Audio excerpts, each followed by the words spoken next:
What's going on, YouTube? Single digits with your Friday upload. So again, we have another UFC coming up. 287, Israel Adesanya versus Alex Pereira 2. And this is going to be a big one. This is a big one. So let's bring it right up here. And let's see what we got. So this is Pereira versus Adesanya 2. Now, realistically, this is 4. They had already fought twice before in kickboxing, and Adesanya lost both of those times. One was a decision, one was a knockout. The decision was super close. You could make the argument that Izzy won that one. The knockout loss, he was doing very well until he was knocked out. Then Adesanya came to the UFC, started, building his way up and became the champion. Alex Pereira followed over, said, I'm the last guy to beat him, and I can beat him here.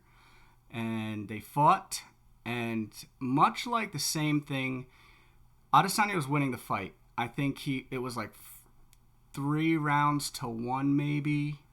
4 rounds to 1 before the knockout happened, but he was winning the fight. And, at the last few minutes of the fight, he gets knocked out. Pereira puts on the gas, chases him down, marches him down, starts landing some really, really solid punches.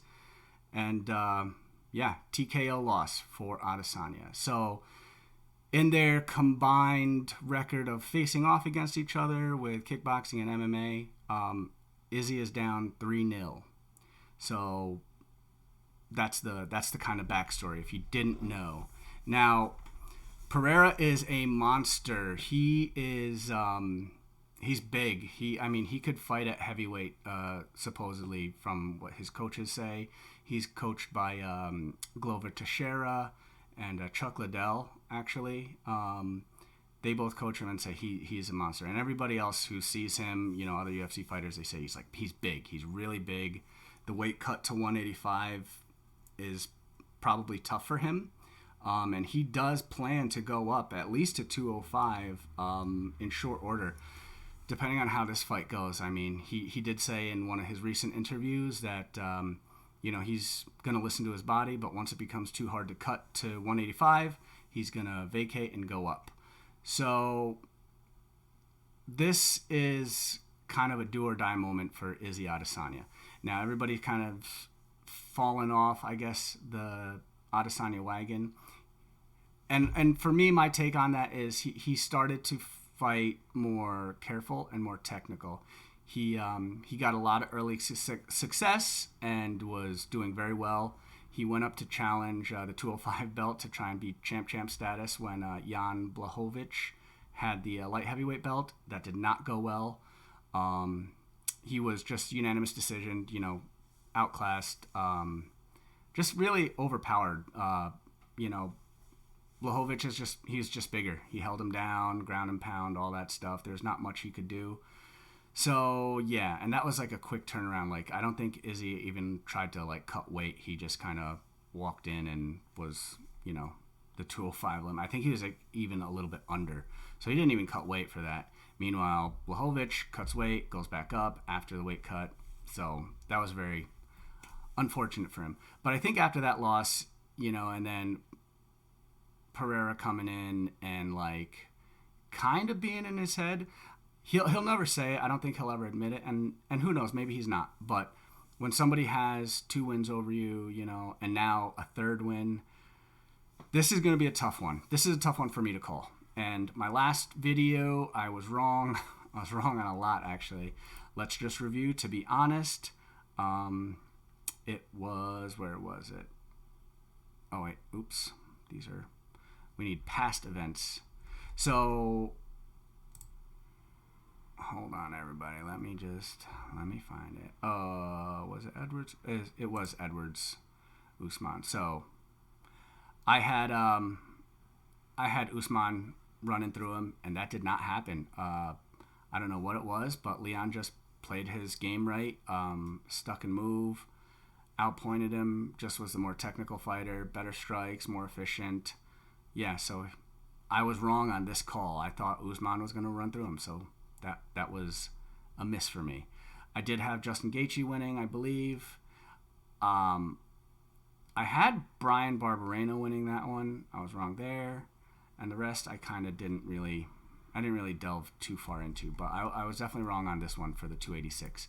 So going back to this, not that it's, I'm not betting any money or anything, but Pereira might just have Izzy's number, and I don't even know if that's necessarily on a technical fighter standpoint, but I think almost even cosmically.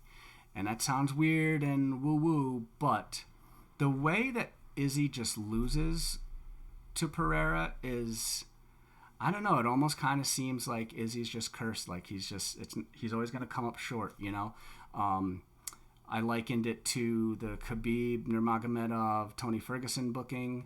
They tried to book that 4 or 5 times, and every time something terrible happened. There was an injury. Tony Ferguson blew his knee out, tripping on a wire after a press conference. So they just stopped trying to make that. And if there is any kind of supernatural stuff, I would kind of make the argument that this is another one of those examples. Because Izzy comes so close. He comes so close. Their last fight, their first one, which was actually only not too long ago, actually. When was that? That was November 12th. So, yeah, very close turnaround. But, yeah, in that one, I think it was at the end of the first round. He had him, rocked. Just a couple more seconds left, just a couple more punches, and he would have, KO'd Alex Pereira, and that would have been it. He would have had his victory back. But what ended up happening is Pereira, got his second wind. He was losing the fight overall, and then at the start of the 5th round, he comes out, and his coach is saying, "Hey man, look where we're at. You need to do something now. You've lost this fight up until this point, so you have to go and knock him out." And man, did he! He went out there, marched him down like the Terminator. That's a lot of other people are saying he's like the Terminator. He just walks forward. And yeah, he got it done. And that's not even the first time. I mean, that happened in kickboxing with one of his losses. So, yeah. Now, what does it mean for either or to win? So if Pereira wins, it's a lot more exciting for the middleweight division, the 185-pound division, because Izzy has held the belt for so long, and all of the top contenders, Robert Whittaker, Paulo Costa, a lot of these guys, Izzy has already beaten. So if Pereira wins, there's a lot more of a mix-up, and Izzy's not gonna get another shot at him. He's even said so. He's like, if I can't beat him this time, this fight, I'm not. That's it. That's it. I don't think he means quitting, but he's not gonna be fighting Alex Pereira again. So Pereira winning is more interesting for the division. Izzy Adesanya winning is not as interesting, but it'll kind of get it back from. It's actually better if Pereira wins, to be quite honest, because let's say Izzy wins. Now in the UFC, at least, they're 1-1. If Izzy knocks him out, brutalizes him, all that, they might do a rubber match down the road, but maybe not. But if it's a close victory for Izzy, they're definitely going to do a rubber match. They're going to do the third one, and they're going to try and close it out. And we've already seen that happen a lot. Moreno and Figueiredo, they fought 5 times or something like that, or 4 times back to back. It's crazy. So yeah. Now, the prediction. Okay, so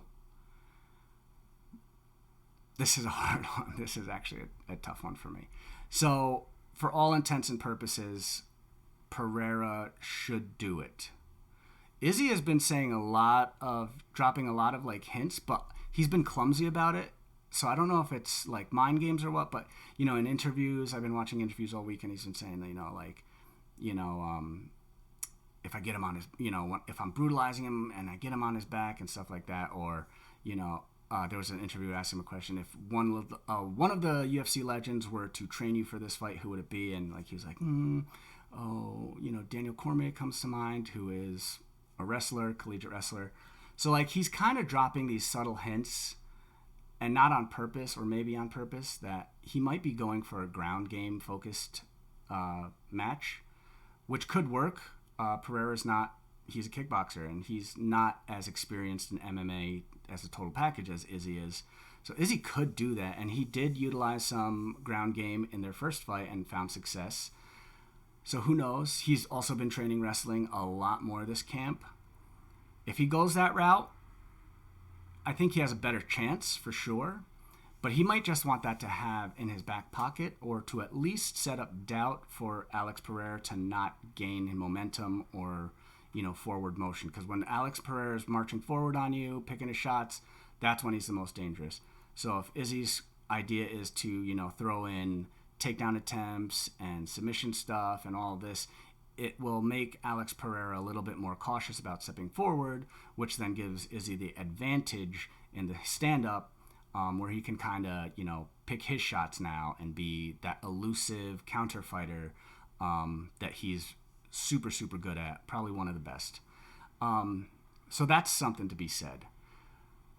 I also think that Izzy might just go for broke on this one. He might, he said it. He's been setting it up and saying it in his interviews. Like, this is my last shot. It's do or die. Like, I got to win it here. If I don't win it here, that's it. Like, I'm not going to get another shot at him. So he might just go for broke. And the both times that, he's lost where he was knocked out, he had rocked Pereira first and almost had Pereira out in both of those instances.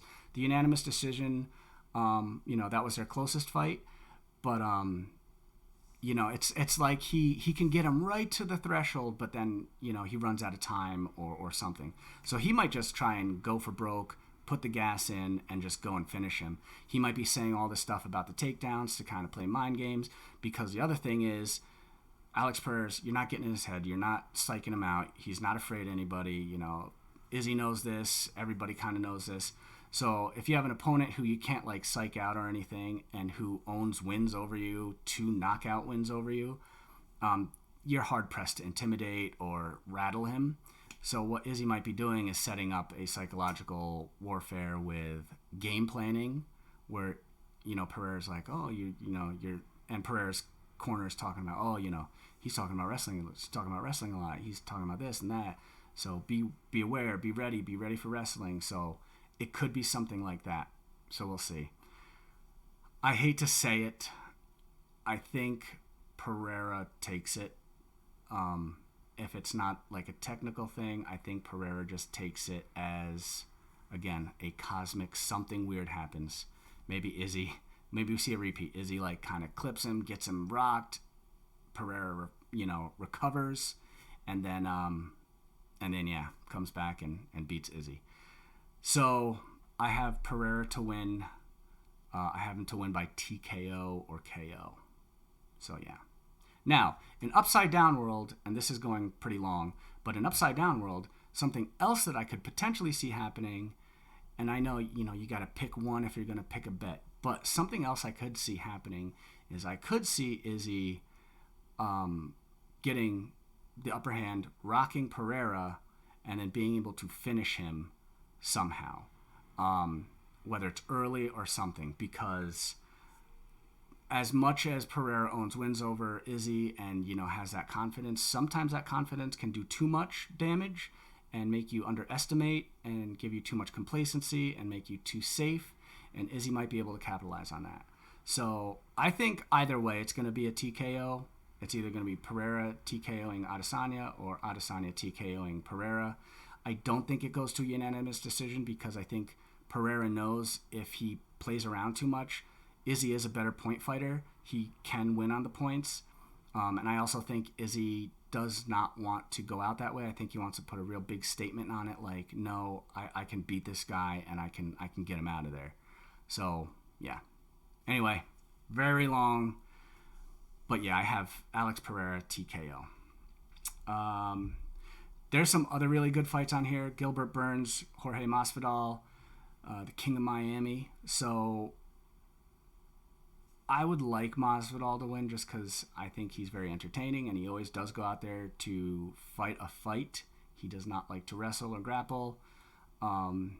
Gilbert Burns is going to be a problem for him though, because Gilbert Burns can wrestle very well. He does grapple very well. But Gilbert Burns also likes to strike and he likes to stand up, which wouldn't be the best idea against Jorge. But I do have this for Gilbert Burns. Probably a decision. I would say Gilbert Burns decision, 5th round decision. Rob Font versus Adrian Yanez. Izzy says this guy, Adrian Yanez, is like the truth. He's the next big star. Rob Font is tough. He is no slouch. I'm going to go Yanez, though, just because the previous champ said so, and they would know better than I would. So I'm going to go with Yanez here. Kevin Holland versus Santiago Ponzinibbio.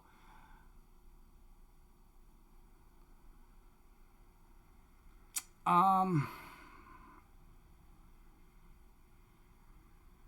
don't know. This one's tough. I'm going to go with Kevin Holland. Although Ponzinibbio he's tough. He's crazy tough. He's very, very good. That's a tough one. This is a tough one. I don't know.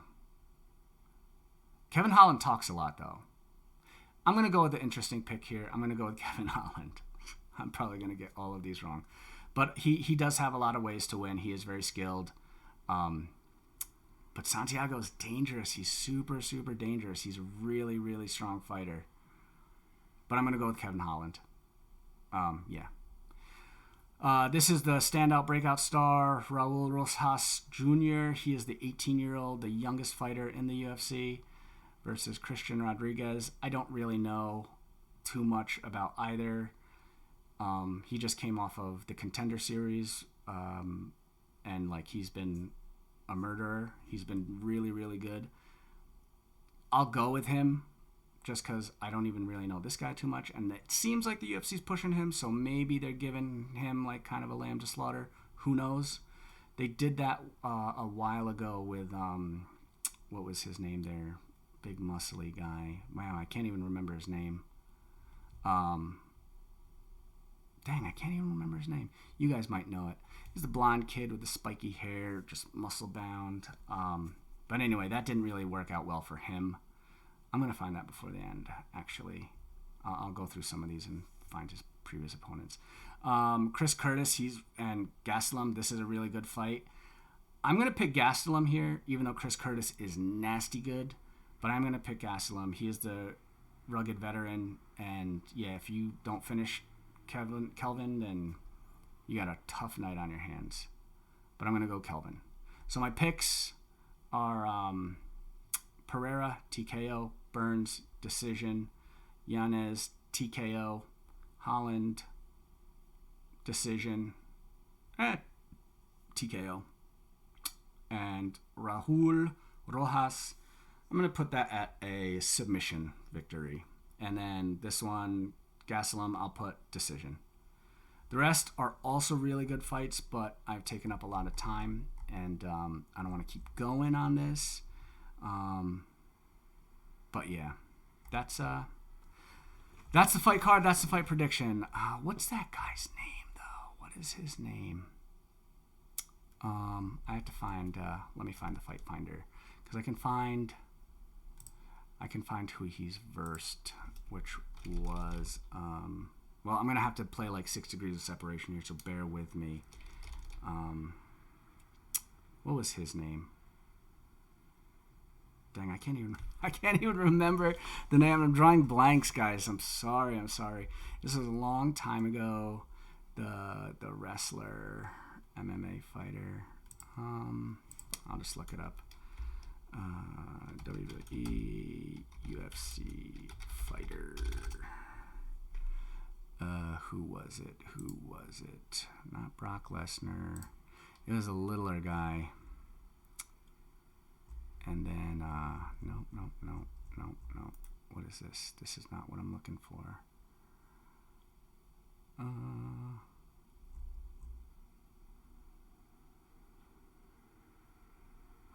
we're getting close here. No.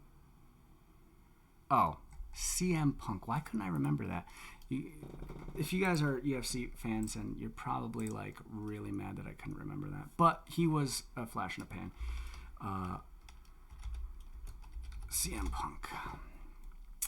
Phil Brooks. Okay, now let's look. He lost to Mickey Gall. Of course, Mickey Gall. And Mickey Gall beat, where is he? Sage, Super Sage Northcutt. So this guy was like a specimen. I don't know. Let's see.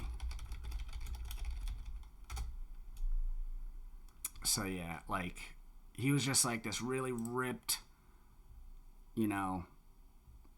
crazy freak looking athlete. The UFC was pushing him really hard.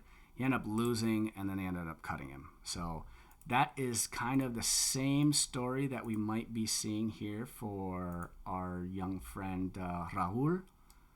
But this guy actually seems a little bit more like he's there to fight and not be a model. So who knows? He's also got a crazy submission win rate. So, yeah. Anyway, guys, that's my Friday video. I'm sorry it took a lot longer than I wanted it to. But those are my fight predictions.